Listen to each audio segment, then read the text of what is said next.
Sa gitna ng maraming issue na hinaharap ng bansa, nananatiling positibo pa rin ang mga Pinoy noong 2023 ayon sa isang pag-aaral. At live mula sa Pasay, may unang balita si Bea Pinlac. Bea, ikaw ba? Do you have a positive disposition in life and why?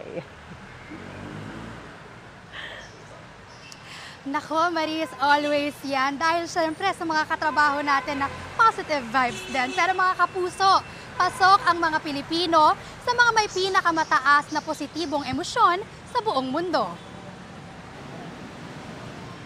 Ang teacher na si Frances, panay raw kayod lalo't naiwan sa Romblon ang kanyang 2 anak.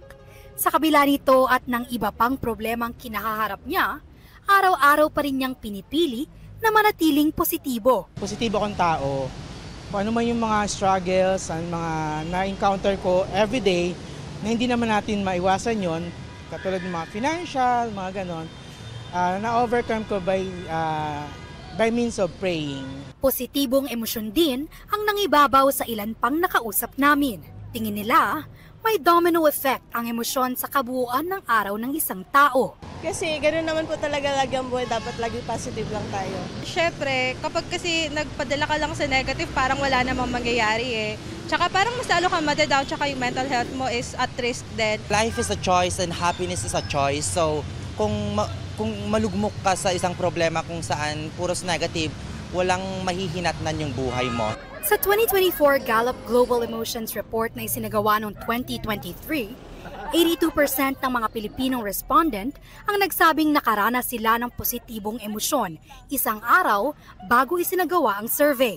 Mas mababa ito sa 85% noong 2022. Gayunman, kabilang pa rin ang Pilipinas sa top 10 na bansang may pinakamataas na Positive Experience Index sa buong mundo. Para kay Mang Lamberto, hamon ang manatiling positibo sa gitna ng lumalalang hirap ng buhay. Yung gastusin sa pamilya, gano'n, yun ang araw-araw.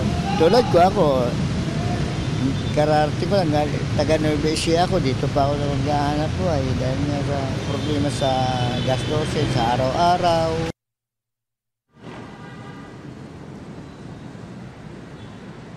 Maris, karamihan sa mga nakausap nga natin dito, problemado sa pera. Pero sabi nga nila, stay positive dahil bawal ang negative.